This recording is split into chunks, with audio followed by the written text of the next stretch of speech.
Welcome back mga ka-mindset! So again, this is Mr. Tagapayo Alejandro, ang inyong teacher / financial advisor para magbigay na naman sa inyo ng mga educational videos at syempre videos relating to finances. But this time, very special ulit ang aking gagawin na vlog because ito ang aking part 2 ng aking how to create a successful YouTube channel, a vlogging tips for the beginners. So alam naman natin guys na marami ang nagbo-vlog ngayon tulad ng mga ibang artista na nagsimula na rin mag-vlog since lockdown. So this time, syempre tayo din mga ordinaryong tao ay gusto rin natin subukan ito. Pero syempre, para sa mga gustong mag-vlog pero gustong maiwasan ang mga normal na pagkakamali na nagagawa ng iba, ang vlog na ito ay para sa iyo. So, mula sa pinaka-simple at pinaka-basic na kailangan matutunan, at nga pala, kung di mo pa napanood ang aking first vlog, kung saan matututunan mo ang 5 C's na importanteng malaman bago ka mag-vlog, panoorin mo na ito. Ito ang part 2 nito upang maintindihan mo at malaman kung ano ang mga bagay na kailangan mong magkaroon at ang mga bagay na kailangan malaman. So, let's go to the video. Tumuha na tayo guys sa vlogging tips na ibibigay ko sa inyo. So, ang second tip na ibibigay ko is magkaroon kayo ng mga apps na makakatulong sa inyo sa inyong pagbablog. So, ayan guys. So, maraming apps dyan sa Google Store. Ang maganda pa nito, libre lang siya.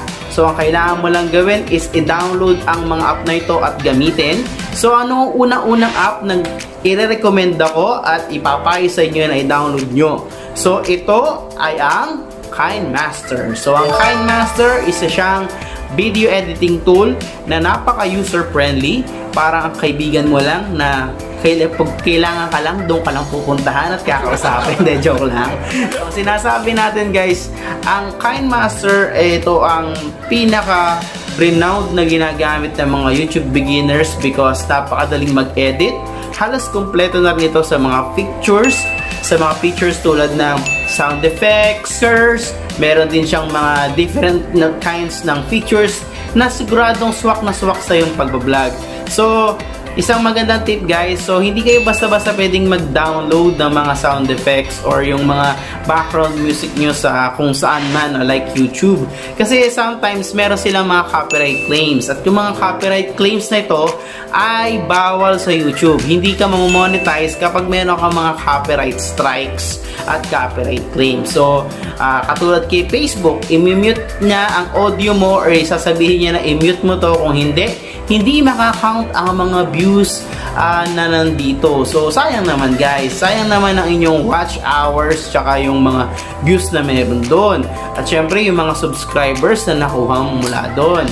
So, yun ang unang tip. So, para mas matutunan mo ang paggamit sa KineMaster, so gagawa ako ng separate vlog para malaman mo ano mga basic na malupit na video editing na paano makuha ang buong premium nito at walang watermark.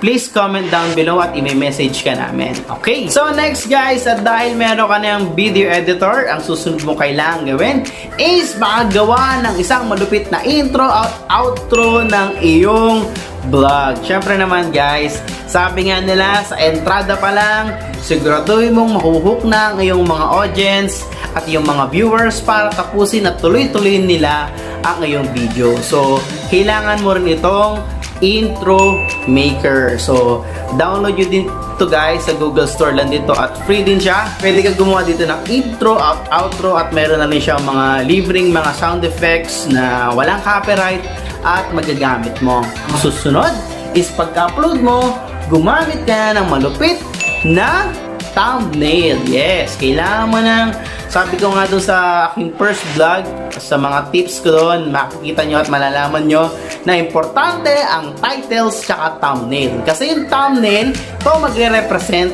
ng iyong content sa vlog na yon. Same with the title. So sa title, diskarte at idea mo na to. Pero yung thumbnail kasi, syempre meron tong creative touch. So kailangan mo rin ng app dito. Ang ginagamit ko before is yung tinatawag din ng thumbnail maker. Thumbnail maker kasi kapag hindi mo siya ni-register is meron siyang watermark. So, para sa akin, hindi din quality tingnan kapag may watermark eh. So, nag-download ako ng ng app na Canva. So, sa Canva, meron din siya doon na thumbnail maker sa YouTube. So, itong ginagamit ko ngayon at high quality din siya. So, try nyo din to guys, yung Canva app. Tapos na-upload mo na yan ang iyong vlog, ang iyong thumbnail. So, syempre, anong kasunod? So, ang pinaka-last app na maisasuggest ko na gamitin nyo ay yung tinatawag nating TubeBuddy. Okay, yung TubeBuddy, para rin siya dun sa inyong YouTube Studio, Creator Studio. Sinasabi niya dito, in real time, ilan na yung subscribers mo, ilan na yung nag-views. Okay, so, nandun siya lahat. So, ang maganda lang kay TubeBuddy, unlike kay Creator Studio, marami siyang milestone doon na pinopost. Nabuboost yung moral mo kahit na pasampu-sampu lang yan. For example, congratulations, start ka sa 100 subscribers, then 110, 120. So, little by little, meron siyang parang makikita mo doon na parang recognition at pwede mo itong i-share para nakikita na nila na lumalaki yung channel mo. So, i-download nyo rin ito guys, itong TubeBuddy. At syempre, the more na meron ka nakikita mga targets na kailangan mo i-accomplish, mas naging ganado ka na ma-achieve ang mga ito. So guys, ganito lang kasimple ang video na ito.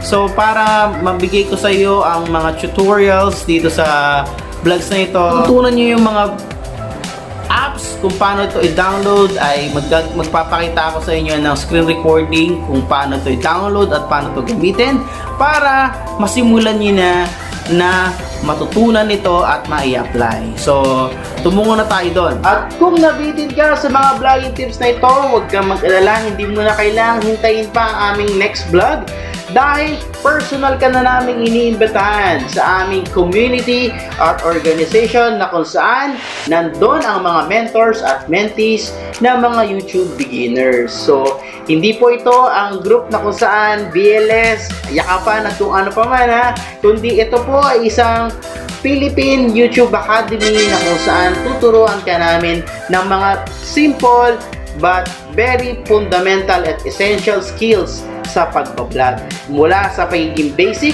hanggang sa papunta doon sa tinatawag nating professional. So, ano pa hinihintay mo? Comment down below para ma-message ka namin at bigyan ng iyong personal invitation.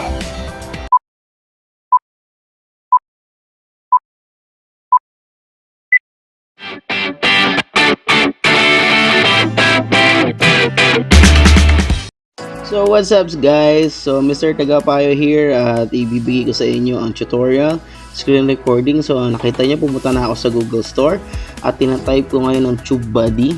So makita niyo yung logo ng TubeBuddy.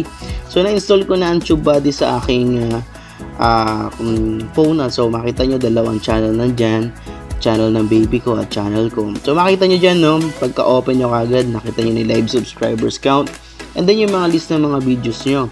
Nandun na rin yung mga views nya, yung may malaking number, likes, dislikes, comments.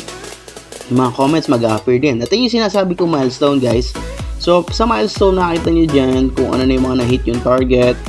At pwede nyo siyang i-share. So makita nyo kung may personal kayong gustong pag-sendan sa mga GC or group, 25,000 views milestone. Or gusto mo naman i-post mo sa Facebook, so makita mo powered by tubebuddy.com.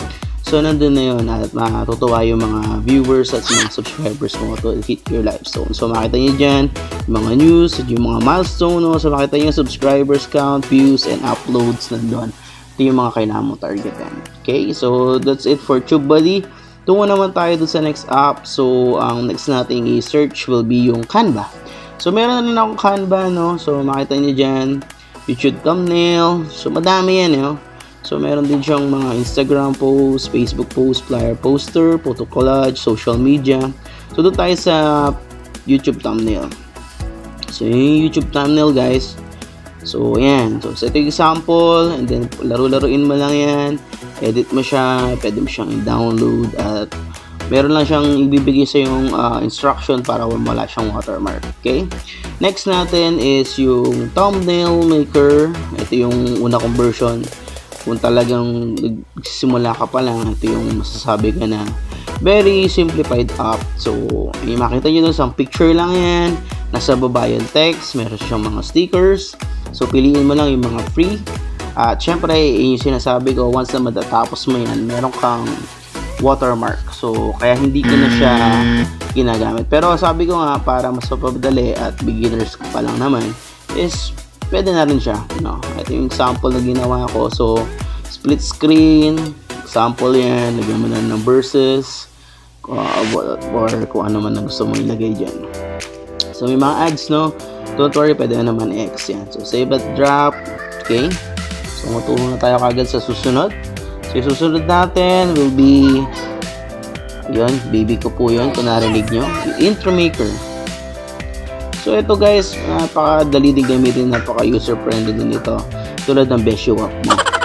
Okay, so yung intro maker, medyo mabagal yan ang net, so nagamitin ko na yung data ko. Okay, so check natin, intro maker, bagay siya talaga. Yun, so intro maker, click ko yan. Ano ba ang globe? Ano ba yan? Bagel. Okay, so habang hinihintay natin to, so don't forget guys, comment down below kung gusto nyo makasama sa aming elite na mentor-mentee organization community para sa mga YouTube beginners. So ayan, nagbukas na siya, no? Intro maker. So makita mo dyan, meron ng mga templates dyan, no? Sundan mo na lang, edit mo na lang para sa'yo at no copyright din yan. Yun, i-download mo lang din siya. So make sure yung download mo yung high resolution. So makita mo dyan, no? Dali na lang, no? So ibigay yung instruction, yung title, and then yun, meron din siya mga music na walang copyright, so download ka na lang. Okay, so yun yun guys. So ito yung sample niya. Okay, so yan na lang. So make sure, no, yung self-learning natin lagi natin i-apply na. So meron mga dapat unang pag-aralan, tapos syempre pag natutunan mo na, i-apply mo na.